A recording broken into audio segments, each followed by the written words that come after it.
Nashville, Tennessee, it's Electric Gold! What beer y'all drinking tonight, boys? Electric Gold, hear the speakers explode. 3 mics, 1 couch, fresh beer so cold. Hot chicken taste, yeah, we season it bold. Oh, hell yeah, it's Electric Gold! Come on, you boys in gold. Happy birthday, America. It's July 4th, and this is Electric Gold. I'm Ryan, and I'm here with Evan and John. We are so excited to be talking to you on our nation's 250th birthday anniversary. Lots of celebration in the air. Fellas, how are we doing today? Happy 4th of July. Happy 4th, Ryan. I am just ready to get this podcast going. I am so excited to talk World Cup with you guys. Hell yeah. Let's on get this America's party birthday. started. Yep. Yeah. Evan, how about you? How are you doing today? Hey man, I'm doing good. Thanks. Yeah, I'm excited to rejoin you guys for the podcast. As you can see, I've got my American shades on here. It's to celebrate the big birthday today, but also to cover up my bloodshot eyes, which are also red, white, and blue. As you know, I've been sick, and that's why we haven't been on the air for a while, so I apologize. Thanks for your patience, boys. Yeah, we appreciate it. You are dressing and looking the part and excited about celebrating this historic day, and not just for the country, but man, our soccer team, they are just looking incredible, guys. We're going to talk all about it. But before we get to that, what better way to celebrate the 4th of July than with some beers? Am I right? Hell yeah, right. brother. You're right, buddy. Evan, what are you having today? Well, I should be having hot tea, but instead, guys, I am having a porch rocker from Sam Adams. Mm-hmm. Nice. I've had it on the pod before. We know about it. It's a Radler. But I decided to have it today because maybe after the pod, I might go out on my porch in my rocking chair and spend a little time contemplating competing notions such as freedom and responsibility, individualism and community, tradition and innovation, or I might just watch soccer all day. I don't know. We'll see. Either way, sounds And good to me. Sam Adams, the founding father, so That's right. perfectly apt for this day. And so, John, what are you having today? Yeah, I am also drinking an American beer. It may not sound like an American beer, but it is. And what is more American than immigrants, right? Sure. So this is a beer made by an immigrant family. This is a Von Trapp Dunkel from the Von Mhm. Trapp Brewing Company. Of course, if you have ever seen The Sound of Music, one of the most famous movies of all time, where we'll listen to the musical, you'll know the story of the Von Trapp family. Georg and Maria, they escaped Austria back when the Anschluss happened in 1938, and they had to get out of there because the Nazis were taking over. They ended up in America. They ended up in Stowe, Vermont, of all places. Eventually, they had a son, the youngest son out of, I think it's 12 kids that they ended up having, Johann. And Johann started this brewery, and they make awesome beers inspired by their homeland of Austria. This is actually kind of a German style. This is a Munich-style dark lager, brewed and fermented with traditional Bavarian ingredients and techniques, creating robust malt notes of caramel and chocolate. So it is just a beauty of a beer, and I'm happy to be drinking it. Terrific choice. Well, guys, we are recording right now. It is 9:50 a.m., so we are getting started early. We plan to be celebrating. Early. It's a holiday. We're going to be celebrating all day long. I'm having Chicago's own Goose Island Tropical Beer Hug. Nice. Look at this. I don't know if you can see this on the can. Woo! That's 9.9% at Wow. 9:50 a.m. So we're going hard in the paint to start. This is son. a really delicious beer. It's got mango, pineapple, and peach flavors. It's an Imperial Double IPA. This baby packs a punch. It's delicious, but it's a hot summer day, fruity beer, refreshing. It's 4th of July. Let's celebrate. Cheers Hell to you yeah. guys, and cheers to the country. Cheers, boys. Cheers, America. Cheers, boys. All right, let's get things started with the weekend review.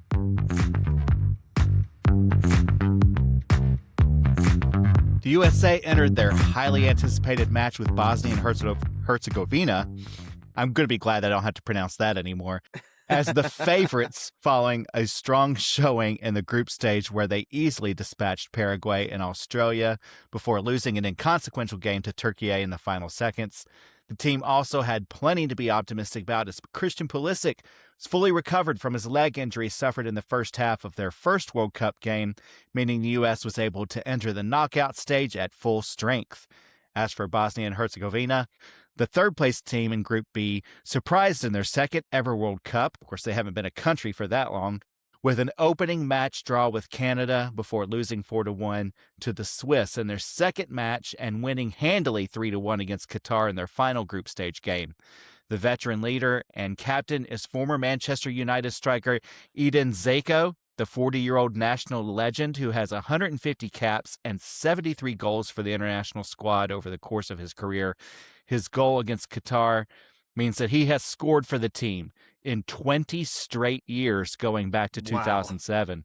The game took place in Santa Clara, which is in the San Francisco Bay Area.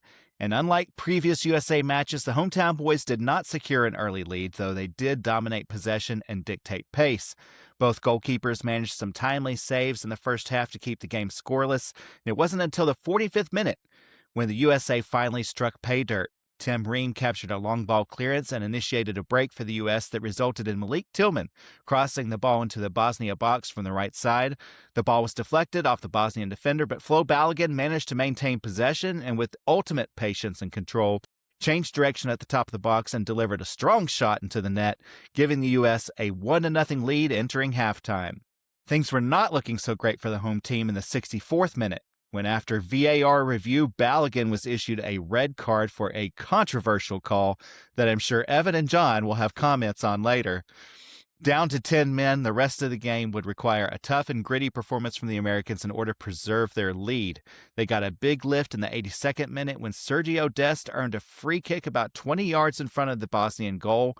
Tillman took the kick, lifting a shot over the Bosnian defensive wall, off the keeper's hand and into the net, giving a frenzied crowd a reason to explode as the U.S. took a 2-0 lead. And after that, the boys in red, white, and blue stood tall on defense for the rest of the match, which included 10 minutes of stoppage time, rejecting several advances from Bosnia. In the end, after playing more than half an hour down a man, the U.S. secured the 2-0 victory and their spot in the round of 16, where they will face a Belgian team that struggled to defeat Senegal but ultimately prevailed 3-2 after 2 late goals to pull ahead in their match earlier in the day. This is only the second knockout stage victory in the World Cup for the U.S., the first being their victory over Mexico in 2002. And this is the first time in history that the U.S. has won 3 games in a World Cup tournament. Hopefully, there's more history left to be written for this team. And after yesterday, well, the round of 32 is complete. Who will join the U.S. and Belgium in the round of 16? Well, co-host country Canada beat South Africa 1-0, and they will be there hosting Morocco, who played an absolute classic against the Netherlands on Monday. They drew to 1-1 and ultimately were victorious in penalty kicks. Brazil handled Japan 2-1, and they will face Norway, who expelled the Ivory Coast 2-1 when an 86-minute go-ahead score by Erling Haaland saved the Norwegians from a potential disaster.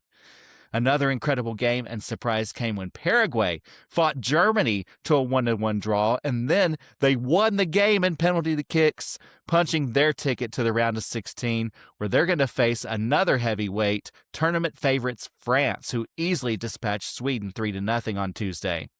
Host country Mexico will also be joining the party after winning 2-0 versus Ecuador, and it's going to be a must-see matchup versus England, who looked close to becoming another upset in this cup versus the Congo until a late-game brace from Harry Kane put them up over the top 2-1.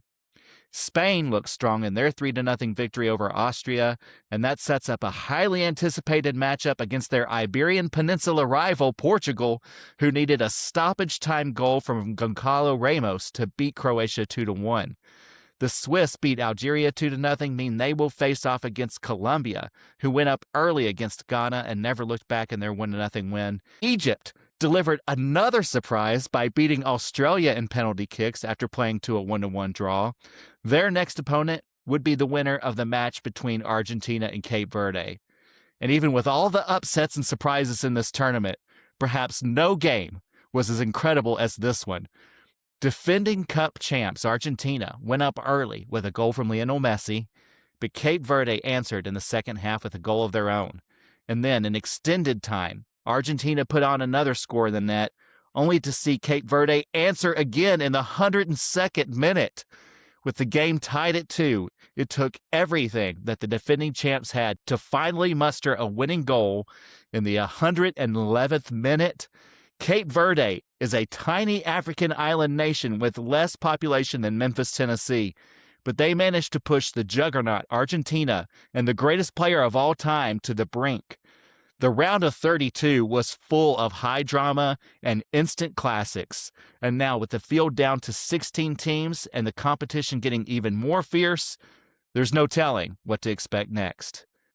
Guys, this was an incredible round of soccer. This week was full of drama. Unreal. Just unbelievable outcomes. Small teams, small countries raising the bar, raising the level, and playing toe-to-toe with juggernauts. We saw some incredible soccer this week.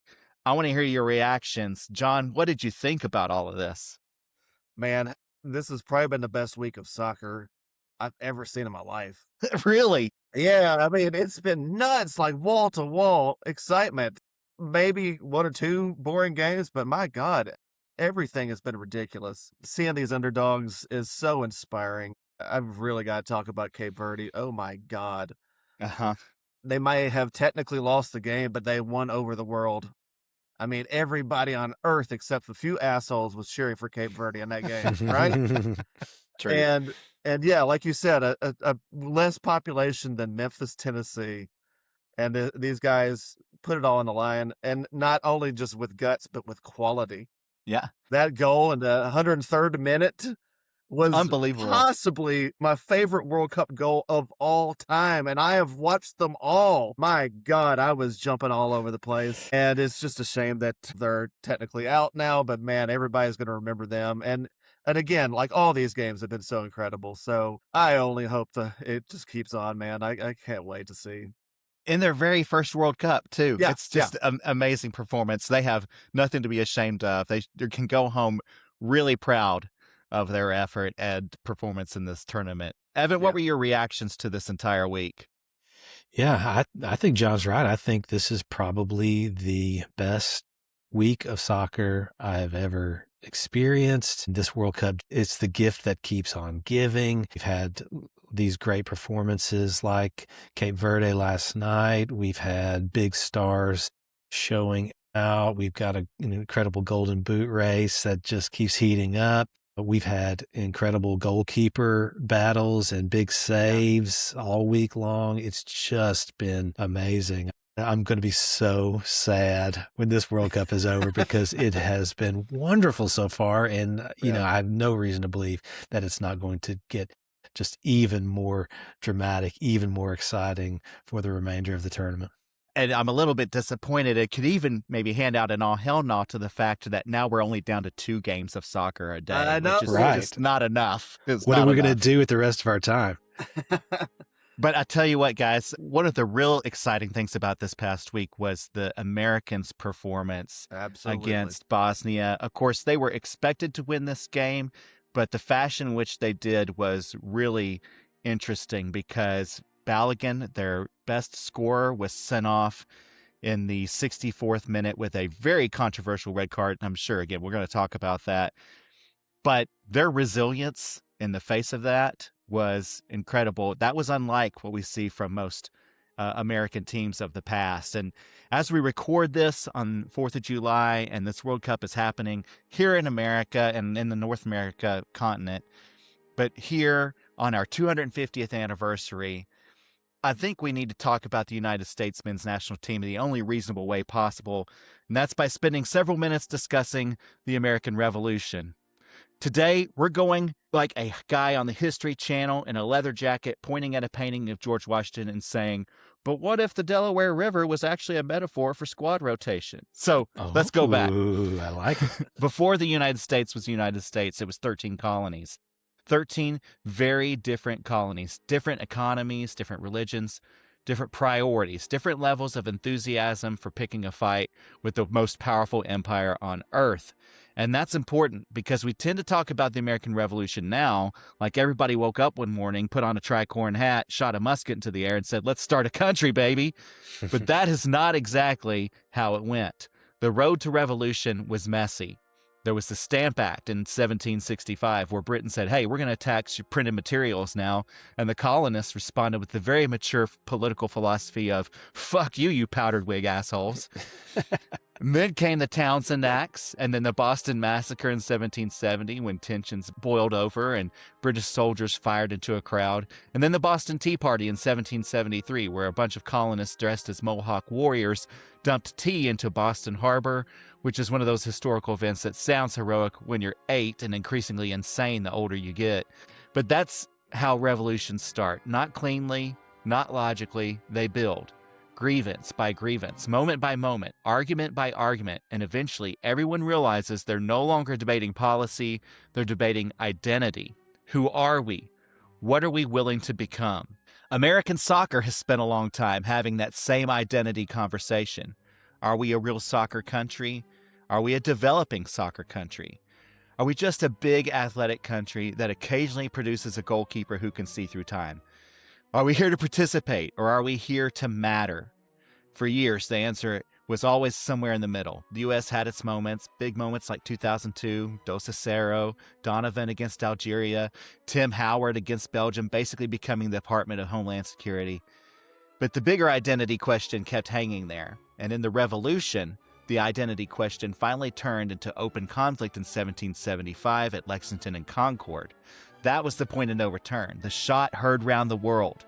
British troops marched out to seize colonial weapons, colonial militias stood in their way, and suddenly all the speeches and pamphlets and tavern arguments became something much more serious. That's the thing about big historical turning points. They often start with everyone pretending that there's still a way to keep things normal right up until normal catches fire. And then came Bunker Hill. Technically, the British won the Battle of Bunker Hill, but that's the annoying historian sentence. Well, technically, nobody likes that guy. That guy is the VAR of dinner parties. Even though the British took the ground, they suffered heavy losses. The colonists showed that they could fight. They showed they were not just angry farmers with poor dental plans. They could stand in. They could make the empire pay a price. That matters, because sometimes a win is not the only kind of proof. Sometimes the proof is that the opponent realizes that this isn't going to be easy. For American soccer, there have been plenty of Bunker Hill moments, games where the U.S. did not necessarily win the whole thing, but forced people to respect the fight. Games where the world looked over and said, okay, this is not just some novelty act anymore, but eventually symbolic proof is not enough. At some point, you have to actually win. That brings us to 1776. 250 years ago today, the Declaration of Independence, the moment that everybody remembers, the parchment, the signatures, Thomas Jefferson writing like a man who had recently memorized a thesaurus, John Adams probably being annoying but also correct, Benjamin Franklin hovering nearby with the energy of a guy who definitely knows where the after party is, and John Hancock signing his name so damn big that 250 years later, we still use John Hancock as a phrase for signature. That is elite branding. That's a man who understood font size before marketing departments existed. But here's the key part. The Declaration did not win the war. It did not make America independent by itself. It announced the intention. It said, this is who we are now. And then the hard part began. Well, that feels very familiar with the U.S. men's national team. For years, American soccer has been issuing declarations. The sleeping giant is waking up. The player pool is different now. The young guys are in Europe. The development system's improving. The sport is growing. The U.S. is coming. And look, eventually you cannot keep announcing that you're coming. At some point, people are going to ask if you got lost. That's what makes this World Cup so interesting. The tournament is not about declaring that American soccer might someday arrive. This tournament is about proving that we're here. After the declaration, things got ugly. The British did not read it and say, okay, fair enough, honestly, strong writing, we'll pack up. No, they sent an army. George Washington lost New York. The Continental Army got pushed back. Morale fell. Enlistments were expiring. The whole cause looked fragile. This was not a movie montage with soaring music. This was cold, desperate, miserable, and very much not sponsored by Visit Philadelphia. And then on Christmas night in 1776, Washington crossed the Delaware. And it's one of those great moments in American history, partly because it's bold, and partly because every painting of it makes it look like the worst boating experience ever recorded. Washington's standing dramatically on the boat, which is inspiring, yes, but also terrible boating safety, I just have to say. We're trying to start a country, not flip a canoe at a corporate retreat. Anyway, the move worked. Washington's army crossed the icy river, attacked the Hessian forces at Trenton, and won. This was not the final victory, though. It didn't end the war, but it changed the mood. It kept the revolution alive. That is what big teams need in big tournaments. Not every win is the final destination. Some wins are proof of life. Some wins tell everybody, including your own people, no, this thing is real. And that's what the Bosnia game felt like. The U.S. beating Bosnia 2-0 was not Yorktown. It's not the ultimate surrender. It's not the final scene, but it was a Trenton moment. A moment that says the dream is not theoretical anymore. A moment that says the team can win when the tournament gets serious. A moment that says American soccer is not just here to wave the flag, sell some jerseys, and give celebrities something to do between NBA playoff games and Taylor Swift's wedding. This team's here to compete. Now, after Trenton came more fighting, more setbacks, more brutal stretches. And then came Valley Forge in the winter of 77 into 1778. Valley Forge was not a battle. It was a true test. The army was freezing. Supplies were short. Disease spread. Soldiers suffered through awful conditions. Some were wearing like towels on their feet and sheets on their feet instead of shoes. Yet somehow the army came out of that winter more disciplined, more organized, and more capable. That's one of the underrated parts of the revolution story. It's not just the courage, it was growth. The army had to become something better while everything around it was difficult. And that's where this U.S. soccer program has been over the last generation. It's not just needed a few brave moments, it's needed structure, development, depth, better coaching, better clubs, better pathways, more players tested in real environments, more players who are not just happy to be in Europe, but are expected to perform there. In other words, American soccer needed its Valley Forge. Not freezing barefoot in Pennsylvania, ideally, but more like getting yelled at by club coaches in Germany and Italy, England and Spain. But the principle is the same. You don't become legitimate by saying you're legitimate. You become legitimate by surviving the hard parts and coming out sharper. So then came Saratoga in 1777, and that's huge because Saratoga was not just a battlefield win. It changed the international picture. It helped convince France that an American cause was worth backing. And once France got involved, then everything changed. Suddenly, it wasn't just a colonial rebellion trying to hang on. It was a conflict with global weight.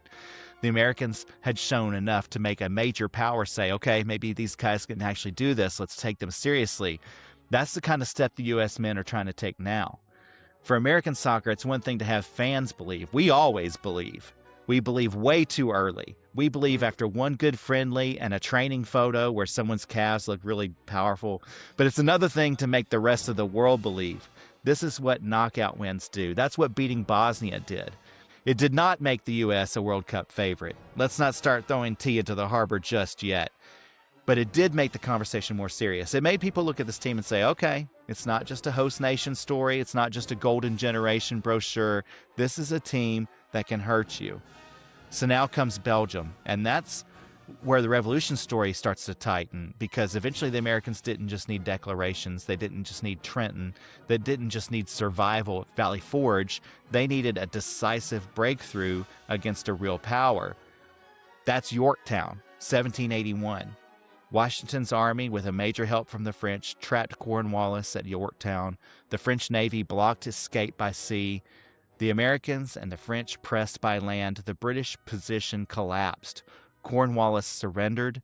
That didn't officially end everything overnight because history loves its paperwork, but eventually it did decide the war. Yorktown is the moment where the revolution stopped feeling like a dream that might survive and started feeling like a new reality that everyone else had to accept. That is the kind of moment that the U.S. is chasing now. And to be clear, Bosnia was not Yorktown. Bosnia was important. Bosnia was impressive. It was a real step. But Belgium is closer to the kind of opponent where you find out if this whole thing has changed. Belgium is not here to be part of America's nice little anniversary special. Belgium doesn't care that it's 2026. It doesn't care that we have flags and fireworks and bald eagles and a national emotional support cooler full of light beer. Belgium is an established soccer country. Belgium expects to be in these games. They expect to make you suffer. They have players whose names sound like they were engineered in a lab specifically to score in the 83rd minute and make every American dad whisper a word he can't say in front of his kids. That's the test. The declaration was necessary. Trenton was necessary. Valley Forge was necessary. Saratoga was necessary. But none of them meant the job was finished. They only made the bigger fight possible. And that's where the U.S. men's soccer team is right now. The group stage was the early unrest, the growing belief, the sense that something might be happening. Bosnia win was Trenton, a real win, a morale boost, a proof of life moment, a sign that the cause has legs. But Belgium is where this gets heavier. This is where you stop talking about a potential, start talking about power, where you stop saying the U.S. is coming because that phrase has expired. The U.S. is not coming anymore. The U.S. soccer team is here. But being here doesn't mean that the job is done. This is where the job gets harder, because now the expectations change. Now people are not just asking whether the U.S. can look respectable. They're asking whether the U.S. can beat serious teams in serious moments. They're asking whether this group can turn a promising generation into a tournament run that actually leaves a mark. That's the exciting part. The revolution wasn't won by one speech or one signature, one crossing or one battle. It was won because the cause kept surviving long enough to become real. And that's the challenge for this soccer team now. Survive again. Prove it again. Make the next team uncomfortable. Make the world adjust its assumptions. Guys, because we're recording this on July 4th, 2026, during the 250th anniversary of the country, I think it's okay to get a little patriotic for a second, not in a weird performative way, not in the wrap yourself in a flag and scream at a grill kind of way, although to be clear, I do support responsible grilling. But the American story has always been messy. It's always been loud. It's always involved arguments and contradictions, impossible confidence, and at least one guy in the room who probably should have stopped talking 15 minutes earlier. That's our brand. The country was not born as a finished product. It was born as an argument about what it could become. And 250 years later, that's still the best version of America. Not perfect, not polished, definitely not graceful, but still capable of believing that the next version can be better than the last one. That's why sports hit us the way they do. Sometimes a team gives you a little glimpse of the country you want to believe in. A team with different backgrounds and different stories, different paths, different accents, different clubs, different hometowns, all pulling in the same direction. Not because it's easy, not because it's guaranteed, but because for a few hours, everybody agrees on the mission. That's pretty cool. That's America at its best. A little chaotic, a little overconfident, occasionally allergic to defending set pieces, but brave enough to think that the impossible thing might actually be possible. So on July 4th, in the 250th year of the United States, watching this team try to push deeper into a home World Cup, it feels like more than just another game. It feels like a reminder. The declaration has been made. The first battles have been won. The army is still standing. But now comes the European Empire. Now comes Belgium. And we find out whether this American soccer revolution is just a summer story or the beginning of something the rest of the world can no longer ignore. If they beat Belgium, then yes, we are absolutely going to become unbearable. We're going to start using words like destiny. We're going to compare midfield pressing to colonial supply lines. We're going to ask whether following Balogun is the Marquis de Lafayette. And honestly, I'm not emotionally prepared for that answer, but that's a problem for the future us. For now, happy 4th of July. Happy 250th birthday to a country that's still loud, still complicated, still arguing with itself, still trying to live up to the best version of its own story, and still just crazy enough to believe that maybe, this time, the soccer revolution is real. USA! USA! Yes! Beautiful. Nailed beautiful. it, buddy. Are you feeling it? Are I'm you feeling feeling the it. excitement? I am I absolutely feel feeling it. Yep. I'm ready to ride a bald eagle into action myself. Nice, nice. Thank you for indulging me that diatribe I on the loved it. revolution's history. Yep. And It's perfect every minute. yeah, thank you. All right. With all of that patriotism swelling inside of us now, I think it's only appropriate that we look at some of our players on the U.S. team and identify what are the greatest American bands that to associate with each one. So let's do this. I don't know what you call this segment, but basically we're going to pick each player. We're going to say, what American band do they most remind you of, or are they most representative, or what band is representative of them, I guess. Evan, we'll start with you. Who's the Okay. first player you want to talk about? You know what? I'll go ahead and kick this off by talking about Captain America, Christian Pulisic. You know, when I think about him, I think kind of about John Mellencamp. Small guys, sincere guys. You know, John Mellencamp, when he and his band really got ripping, they were fast, they were straightforward, a little bit of an edge, a little bit of a chip on the shoulder, and that's kind of how Pulley plays. He wants the ball, he wants to take his defender on, he wants to get around him and score or assist.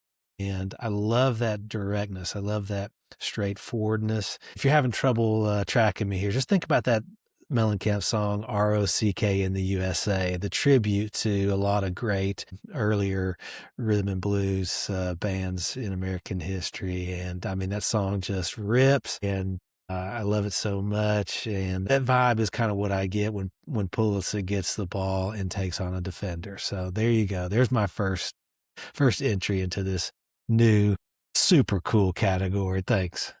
You bet. Pulisic equals Mellencamp. We're kind of building basically like our most perfect concert event. Like, what's our concert lineup to compare to our soccer Our lineup? Coachella, our soccer Coachella. Yeah, exactly. So, John, who's your next entry? I'm going to talk about Flo Balogun. Sure. He's born in New York, so he's got intelligent movement, right, during a game. He knows where to be. He's efficient rather than extravagant, right? So he's very smooth. Not flashy necessarily, but he makes the difficult things look easy. So I had to go with a New York band. I had to go with a Tribe Called Quest. Oh, Very nice. smooth, that smooth jazz feel, you know, just Love it. they make the difficult things look easy, and that's what Flo Balogun does. So that's my call with him. My very favorite hip hop band. Excellent choice. Yes. Okay, Evan, how about you? What's your next one? Okay, well, let's see here. I'll go with Malik Tillman. Tillman is so cool. And before this tournament, there were times when I almost thought he was a little bit too casual. And every time that I would kind of start thinking that way, he would do something incredible. And I'd be like, oh, yeah, that's him. You know what I mean? He's just waiting for his moment, his opportunity. He's so cool. Of course, we saw in the Bosnia game, he's so creative, right? You know, he's got a bit of a flair.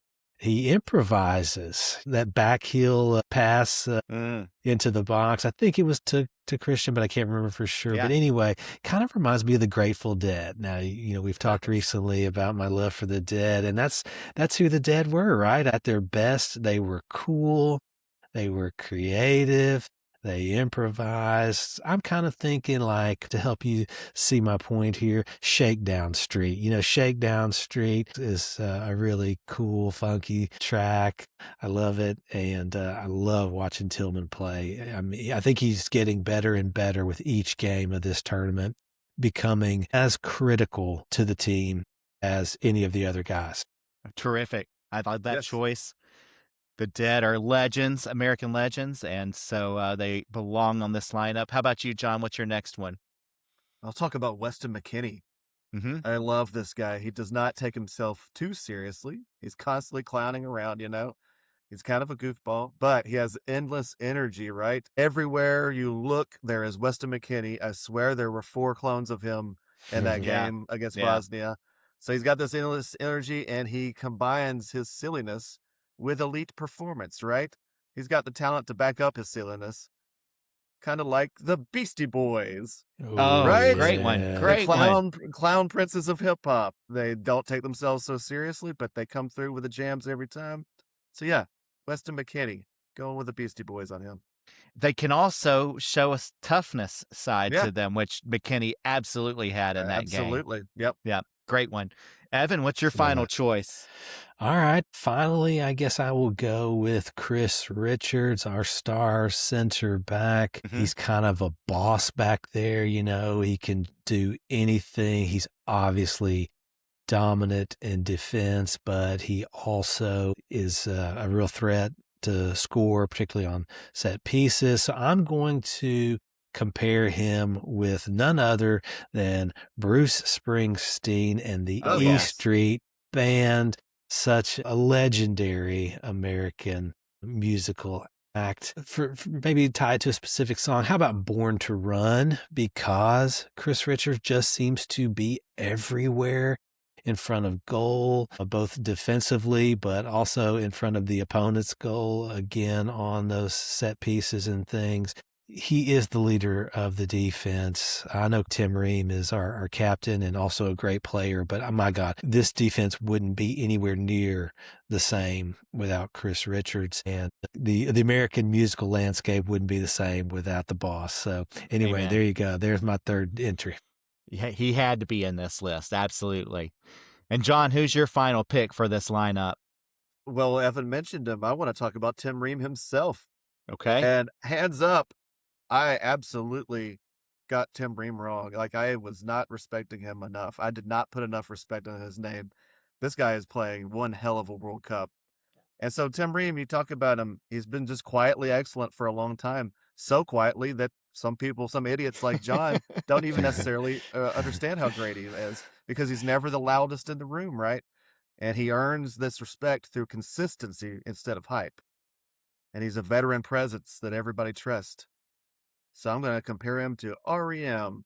Oh, wonderful choice. Quietly excellent band that just plugs away, does nothing except make great music all the time. Not necessarily the first American band you think of, but maybe the best, right? So yeah, that's Tim Ream, man. He's the captain of this team and playing one hell of a World Cup. He is. Yeah, He's he really tremendous. His play to initiate the flip of the field on that Balogun score against Bosnia, he Yeah. flipped the field on. I mean, that was just tremendous. So he did a great job. So, guys, great lineup. That's an all-American lineup right there. I would buy tickets to that concert any day of the week. It's so good. All right. Let's move on. Let's talk again about this week in our World Cup because it was tremendous. There's a lot of great things to talk about, both the American game and all the other incredible games that were going on. I want you guys to pick out your very favorite moment from the week. Let's do, oh, hell yeah.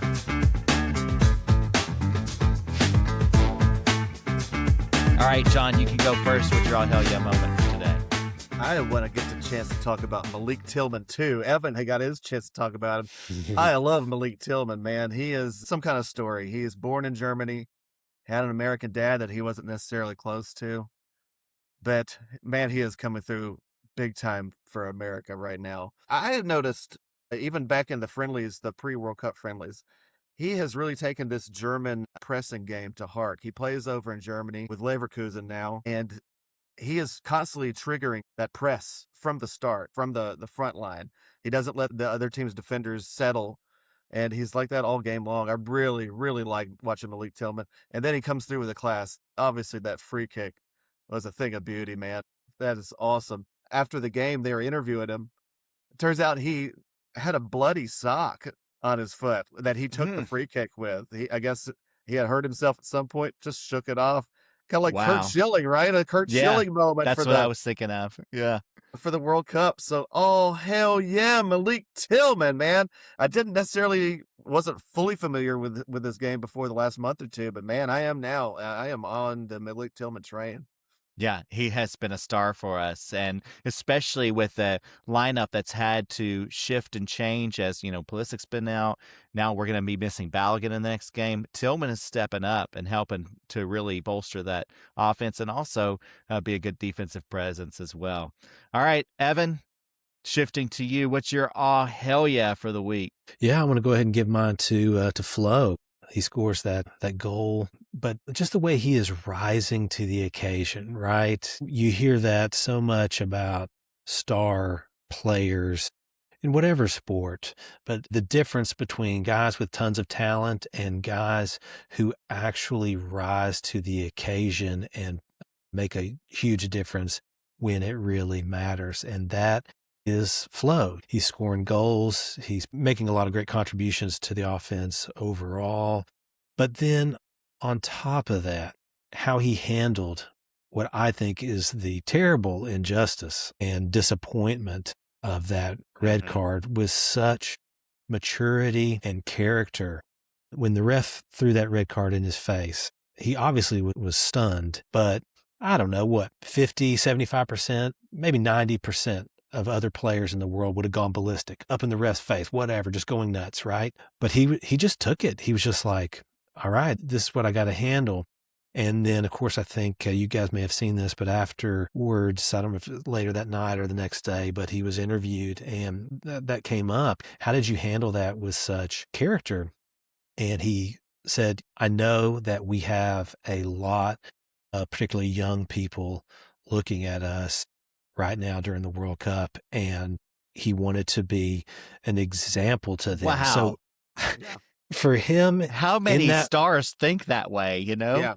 almost none. I mean, can you imagine everything that was going through his head at that moment? And for him to handle it with such character and such composure and be thinking about his responsibility wearing that jersey. Wow. I'm like, oh, hell yeah. This guy, he's a star for us. He's a future star in world soccer. And I am so happy to have him leading our offense and being one of the leaders on our team. Amen. Agree completely. Hold on to that thought, because now we're going to do your least favorite moments from this past week. It's time for All Hell Nah.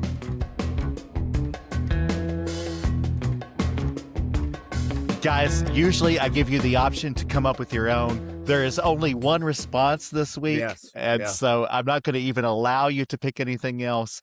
This red card against Balogun was egregious. Evan, we'll start with you. Give us your thoughts on what's going on there. The ref, the whole situation, the earlier play in the game, how the play was being refed and dictated, and what was being let go. And then here we are with Balogun's situation. Just tell us what you're thinking. Oh, man. Yeah. Gosh. It was so disappointing.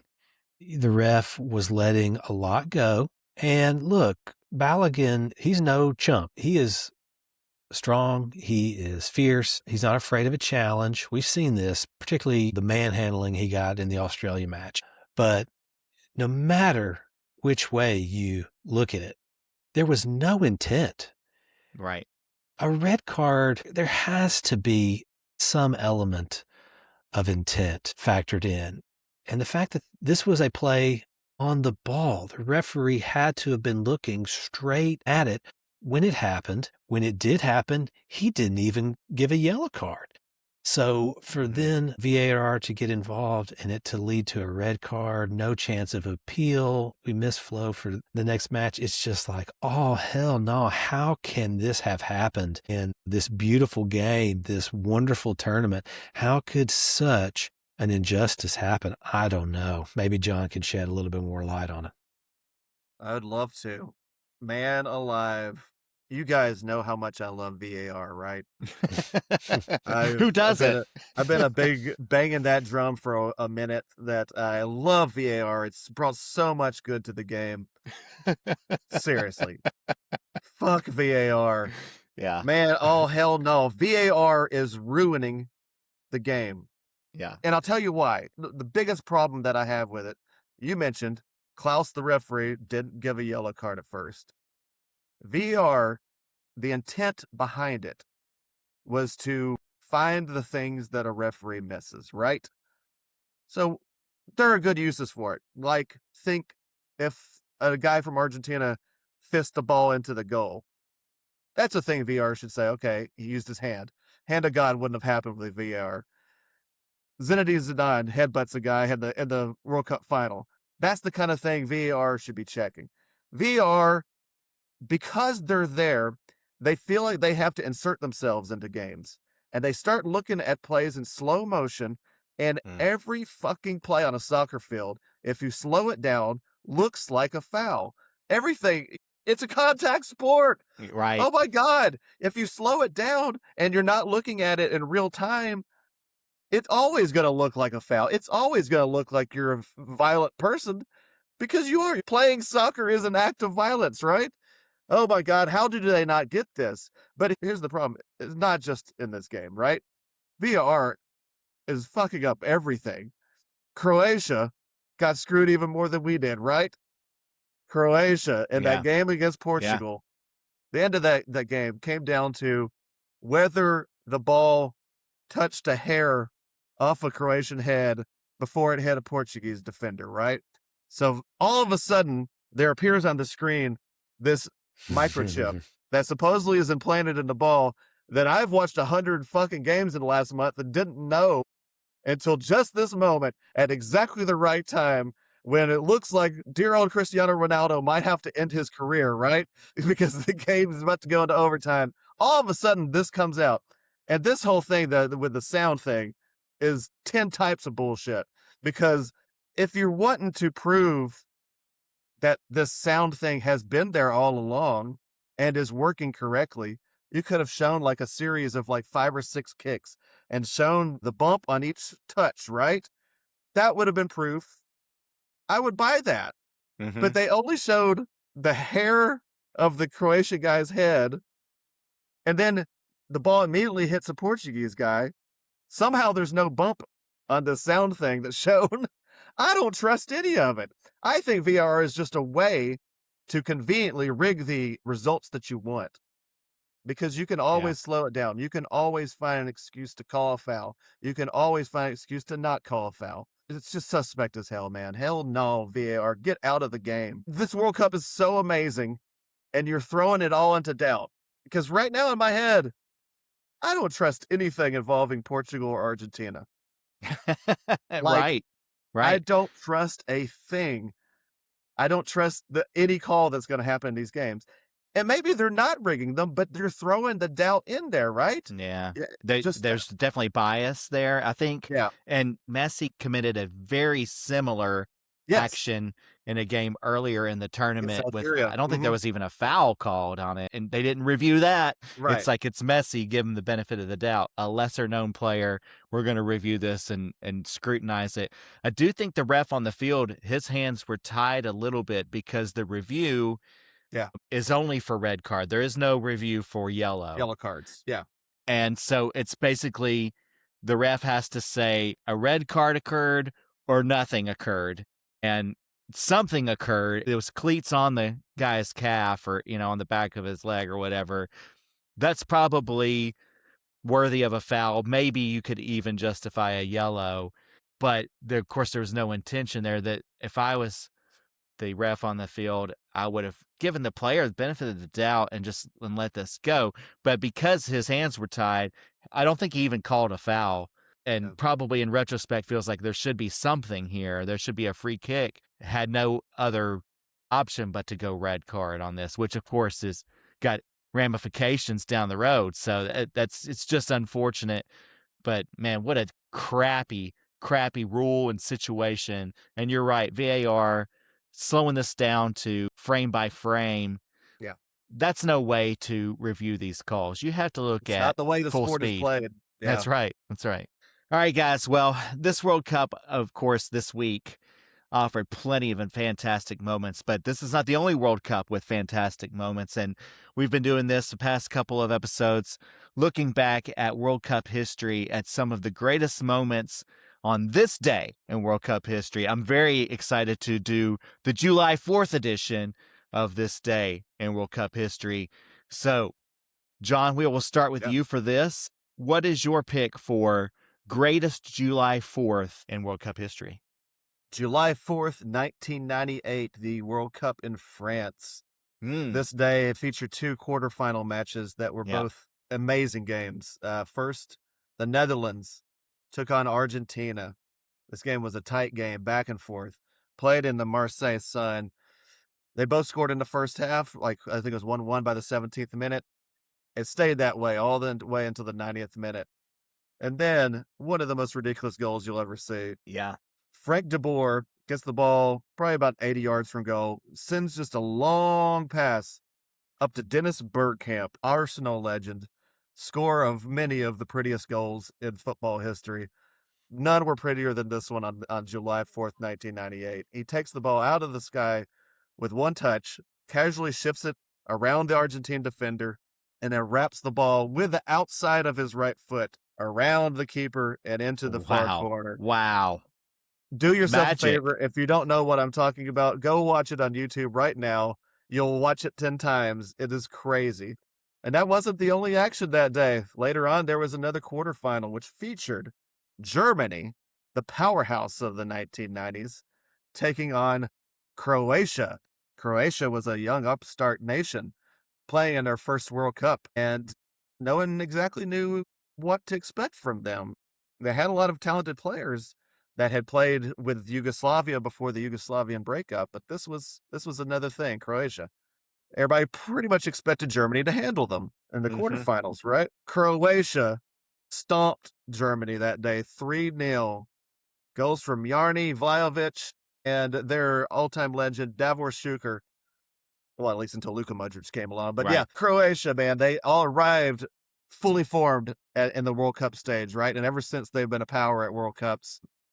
It was an amazing game. It kind of led to a downfall of German soccer for a little bit. They sucked at the next 2 Euros. They did make the final in 2002, but they kind of had some iffy calls, like a handball against the United States. But overall, they kind of struggled for a while, and it actually led to a revolution in German soccer.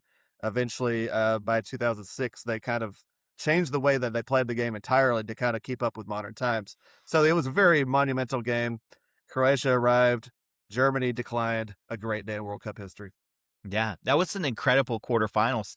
Also in that tournament, France and Italy went to a scoreless draw after 120 minutes, where Italy hit the crossbar on the final kick, almost won, but then it went to penalties and France ended up winning. Of course, France was the host country in that tournament. So that was an incredibly tense game as well. What an exciting tournament that was. All right, Evan, what's your July 4th greatest World Cup history moment for you? Okay, well, this was back on July 4th, 2006, and it featured a match between Italy and Germany. Italy wins 2-0 in Dortmund, where Germany had never lost before. Italy produced a defensive masterclass in this game for 118 minutes. In extra time, they scored twice to win the game. Oh, wow. Fabio Grosso's curling goal is an iconic moment in Italian soccer history. So again, 118th minute, 0-0, extra time. Italy wins a corner. The ball cycles to Andrea Pirlo at the top of the box. He waits, and then slips a perfect no-look pass to Grosso. Grosso curls this left-footed shot into the far corner. He screams, "Non ci credo," which is Italian for "I don't believe it." The Italian commentator screams, "Grosso," and it just becomes instantly iconic. Germany is stunned. They push everyone forward. Italy counterattacks with absolute perfection, leading to a goal by the great Alessandro Del Piero. The game is over. Italy erupts. Dortmund falls completely silent. And the game itself was such a classic. It is definitely worthy of an entry into this particular segment. But I also chose it because I wanted to highlight the fact that we're old enough to remember a world in which teams like Italy and Germany were dominant and seemed inevitable. But where are we now, guys, in 26, right? Yeah. Sometimes these guys can barely compete. Italy didn't qualify. Germany just got knocked out the other day. Modern soccer has grown so much that teams like Paraguay, who knocked Germany out, and Bosnia and Herzegovina, who kept Italy from qualified for the tournament are succeeding. They're playing great soccer. It feels as if the game is just growing and growing worldwide. The parity is growing. It's becoming more open. It's becoming more exciting. Obviously, we have teams like Cape Verde giving us the thrill of a lifetime last night. That's the contrast between what we kind of probably got used to in our early fandom compared to what we're experiencing now is just brilliant and beautiful. You're right. The game is always changing, always evolving. So that was a great choice. I wanted to maybe just highlight real quickly 1954.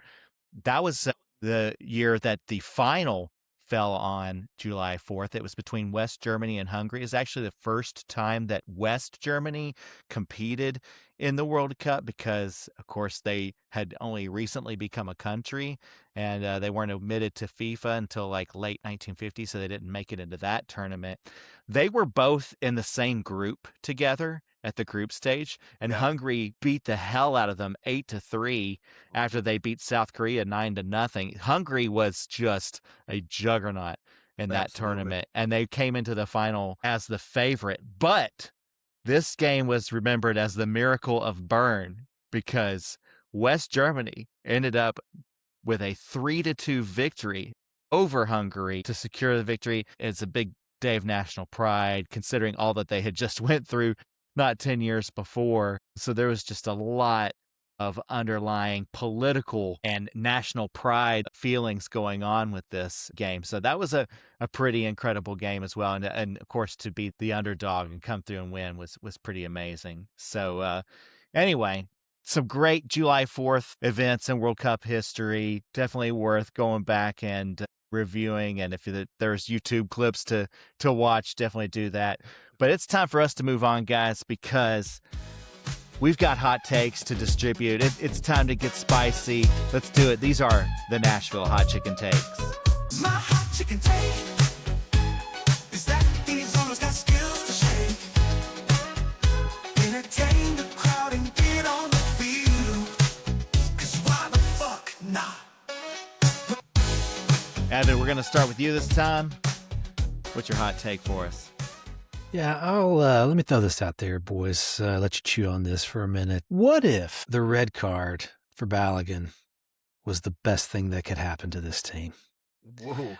What if it proved to them, the guys themselves, that they can handle serious adversity, right? Mm-hmm. They were without Flo for quite a bit of time there in that match, and not only did they succeed, right? They went on to score another goal. They also are going to have to figure out how to score goals without him on Monday night. And so and I do think we're going to beat Belgium, but if we beat Belgium, what does that tell these guys about what they're capable of? If they overcome that, and credit to Tim Ream, I don't know if you guys saw this, but they were asking him about it afterwards and how they approached Flo as a teammate, and he was just like, we got you. We got you. Mm-hmm. And I think that's legit. I bet that's how every guy in that locker room is looking at this match like, hey, don't worry. You will play another game in this World Cup. And assuming that's the case, we get by Belgium.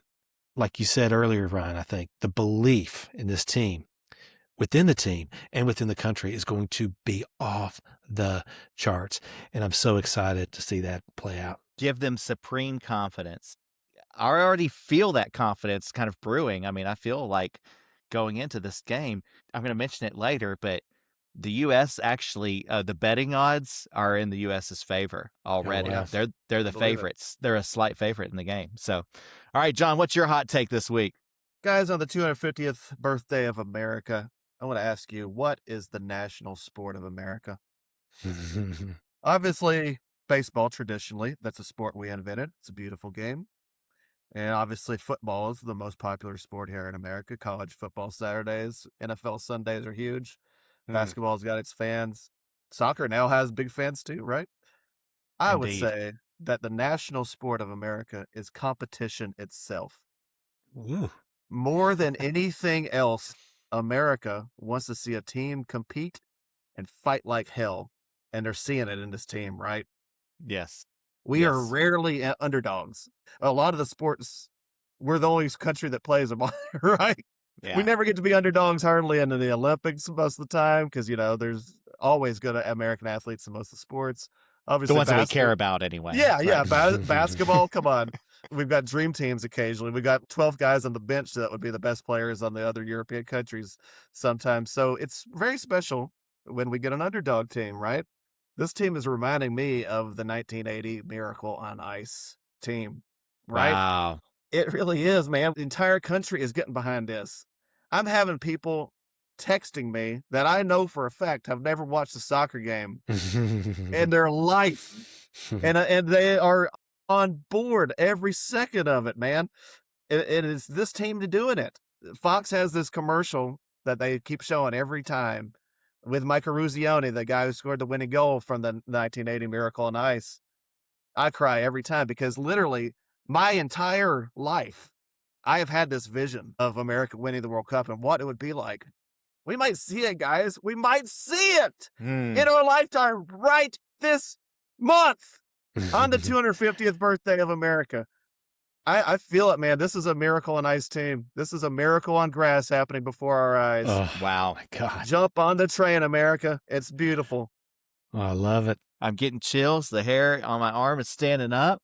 Oh, I'm ready for it. I'm ready for America to just surprise everybody. I think it can happen. The belief is really starting to form. Like I said earlier, it's not just talking about it anymore. We're here. U.S. is here. With all that said, we still have 16 teams in the tournament. We've got 15 teams that the U.S. has to overcome in order to get there to the top of the soccer mountain. And so there are plenty of enemies out there that we need to be keeping a close eye on. This is Keep Your Enemies Closer.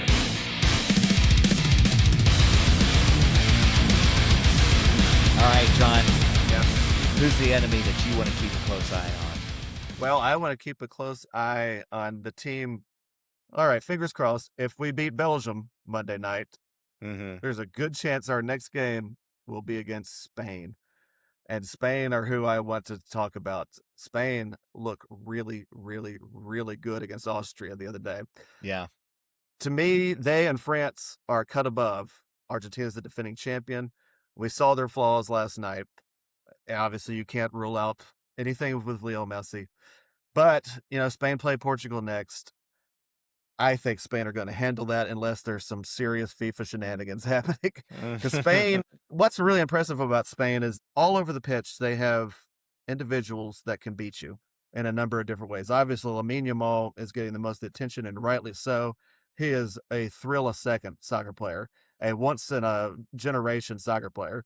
Like our kids, they're Messi. They're going to be growing up with this guy for the next 20 years, and he's already amazing. But they have great players all over the field, too. They've got a great striker, and Oyarzabal, I don't know his pronunciation.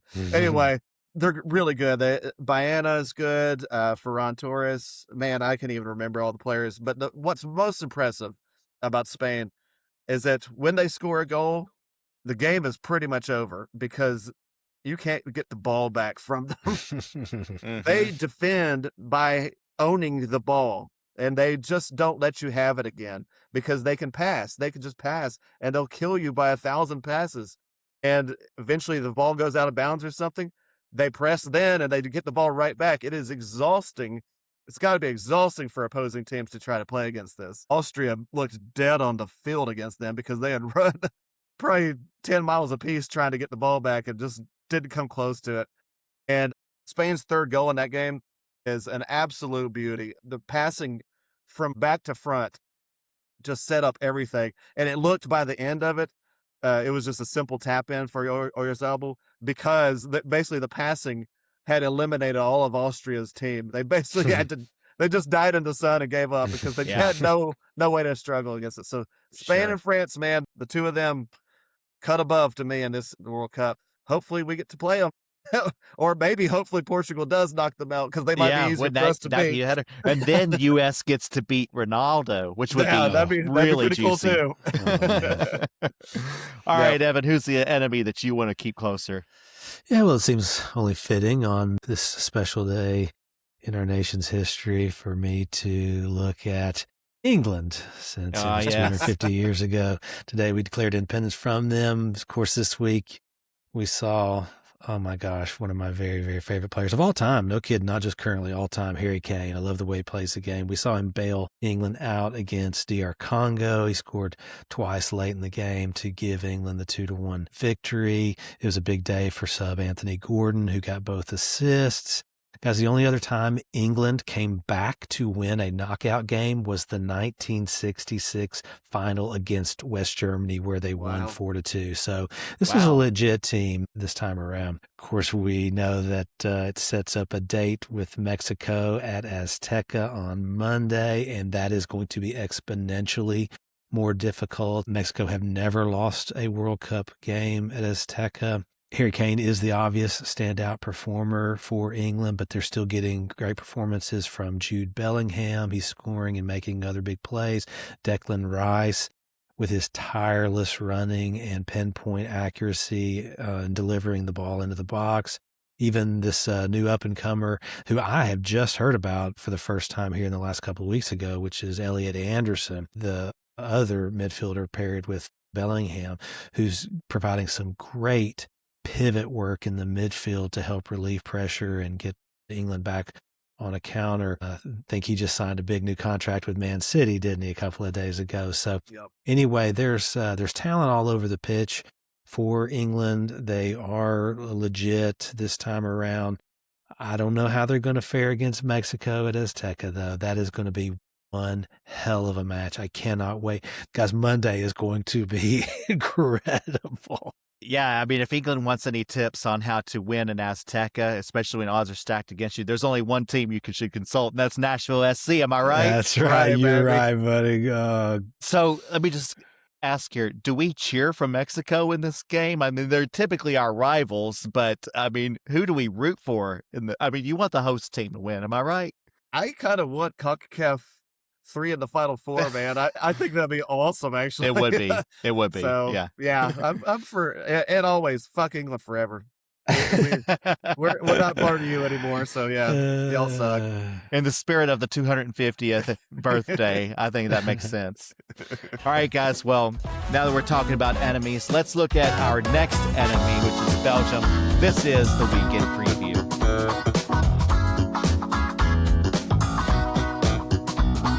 The Americans have to be excited about their berth in the round of 16 against Belgium, but they'll have to do so without their top scorer, striker Flo Balogun, who will be on a very questionable red card suspension, as mentioned earlier. Surprisingly, betting odds favor the U.S. in this match, which would be a big upset if it happens. The U.S. has only beaten Belgium once in 6 matches, that win coming in the inaugural 1930 World Cup in the group stage, 94 years ago. That 1930 Cup was also the last time that the U.S. made it past the round of 16, so a win against Belgium this time would make history for the U.S. men's national team. The U.S. is ranked 15th in the world according to FIFA, who has Belgium ranked as 9th, so it's shaping up to be an uphill battle for the U.S., but they've had a smoother path through this Cup than Belgium, and they have looked better throughout. While the U.S. cruised through the group stage, Belgium struggled with just 1 win and 2 draws, despite being the favorites to win their group. And as mentioned earlier, they struggled to get past Senegal, needing late-game heroics to make it past the round of 32, while the U.S. showed off a toughness, playing down a man for at least a third of the game in their 2-0 win over Bosnia. The game takes place at 7 p.m. Central on Monday night. Be ready to scream your guts out. Guys, I am just overflowing with anticipation for this game. Monday night, it's going to be a great atmosphere. There are going to be watch parties all over. I hope we are all a part of one ourselves, but I want to know what's going to happen, and I think that means we need to break out the crystal balls, y'all.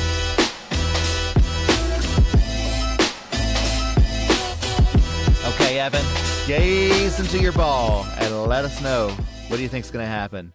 in this game against Belgium.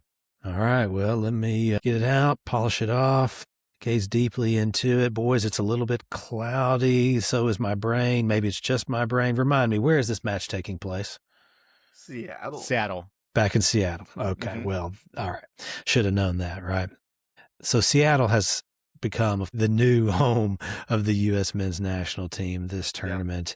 The fan support there has been incredible. It's a great stadium. There is going to be such an electric vibe Monday night for this match there that, I mean, I do not see anything other than each and every player having more motivation than ever.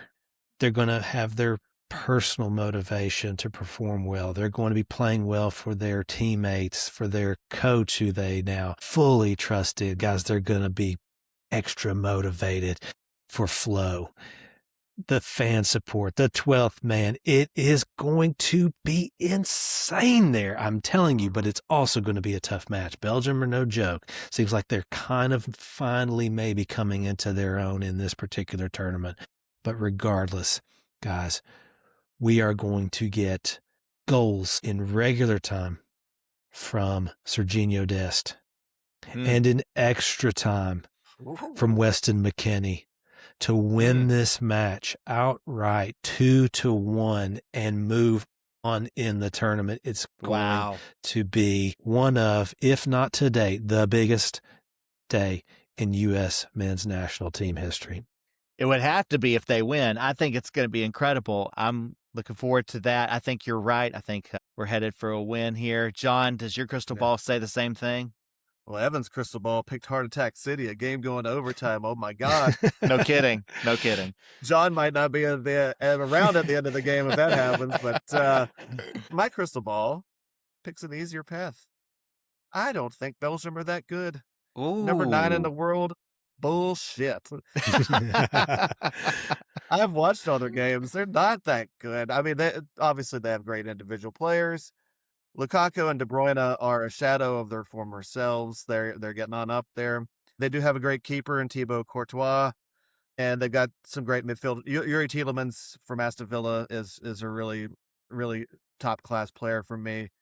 But I don't see it, man. Here's the thing. As long as Matt Freese and Chris Richards are ready for this, they are going to get tested because they are going to bring the pressure, and they will create chances no matter what.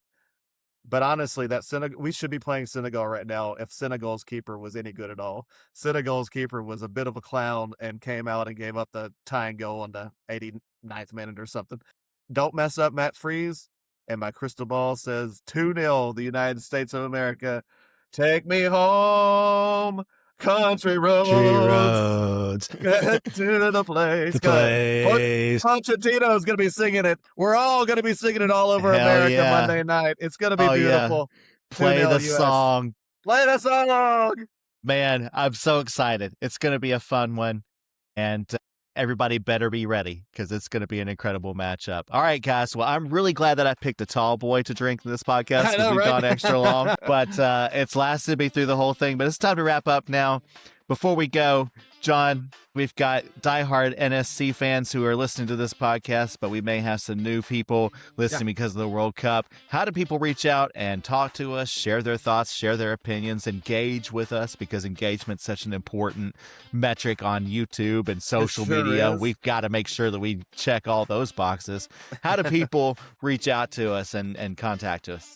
We are Electric Gold NSC. Like Ryan said, we are normally a Nashville SC podcast. We're going all America all the time during the World Cup because it's fun. But hey, guys, we're about 2 weeks away from NSC play again. Oh my Less gosh. than 2 weeks, actually. So yeah, it's all going to be happening, man. So we're excited. Obviously, reach out to us on Facebook, formerly Twitter, Instagram, Blue Sky, and YouTube. Watch us on YouTube. It's fun. And we appreciate anybody that's watching and following along in this incredible American journey in the World Cup. Thank you. Yeah, I'm really hoping that the heat index isn't over 100 for that first game against Atlanta on July 17th? 17th, I would bank on it. Yeah. Yeah. Bring your it's extra going to be strength a deodorant. scorcher. Yeah, exactly. Please, if you're in the supporter section, carry some deodorant with you. Maybe, lube up at halftime. Something like, it gets nasty in there. Anyway. All right, guys. Well, this has been a pleasure. Thank you so much for joining us. Thank you for listening. We really appreciate all the support. And of course, as we look ahead to this game against Belgium, you better keep cheering on this team. Keep tuning in. Keep wearing the red, white, and blue. Keep singing the Star Spangled Banner. Keep declaring your freedom and independence. Keep supporting the Constitution and keep on saying it. Come on, you boys in red, white, and blue.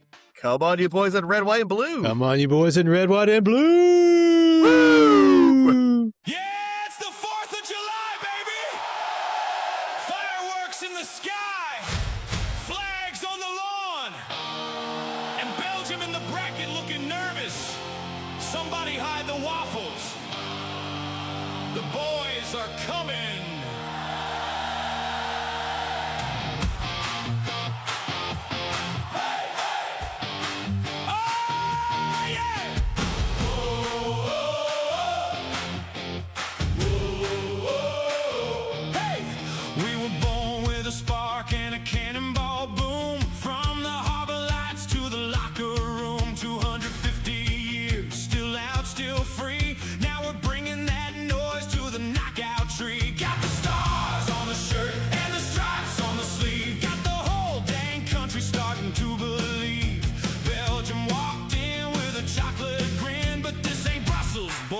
This is where it ends. You brought your fries and your fancy beer. We brought freedom and a front three spear. You got red devils, that's cute, that's fine. We got bald eagles dive bombing your back line. So light that fuse, let the rockets fly. Raise that flag up into the sky. Belgium, buddy, better say your prayers, 'cause the U.S. boys are already there. Red, white, and blue, coming straight for you. We don't need no golden generation. We're the whole dang revolution. Boom, boom, boom, hear that sound? That's Belgium going down. From sea to shining sea, we knew it's red, white, and blue. You had your window, you had your run, you had your stars and your number ones, but golden generations come and go. Now you're just a waffle in a toaster show. Hey, hey. Deep brine, looking tired of Kaku, looking stretched your back lines, asking for a wellness check. Courtois better bring it tall in net, 'cause Ballistic's got a rocket, he ain't fired yet. We got Jedi flying down the left-hand side, we got Tyler Adams with American pride, we got Musa cooking the rain with the sauce and Balogun saying, who's the boss? So check the scoreboard, check the date. July fireworks, don't negotiate. Belgium came for a little vacation, left with a soccer education. Red, white, and blue, coming straight for you. We don't need no golden generation. We're the whole dang revolution. Boom, boom, boom, hear that sound? That's Belgium going down. From sea to shining sea, we knew it's red, white, and blue. Oh, say, can you see by the stadium lights? Belgium packing up early on a patriotic night. The Rockets' red glare, the goals burst in there. Gave proof through the match that our boys had that flair. So wave that flag and stomp those feet. Uncle Sam just found the beat. Belgium brought chocolate, Belgium brought fries. But America brought freedom and a counterattack surprise. This is for the backyard barbecues, for the kids in cleats and the muddy shoes, for the watch parties yelling at the screen, for every fan who dared to dream. This is for the anthem loud and proud, for the red, white, blue and a roaring crowd. This is for the country coast to coast, and Belgium, buddy, you're just a toast. No hard feelings, we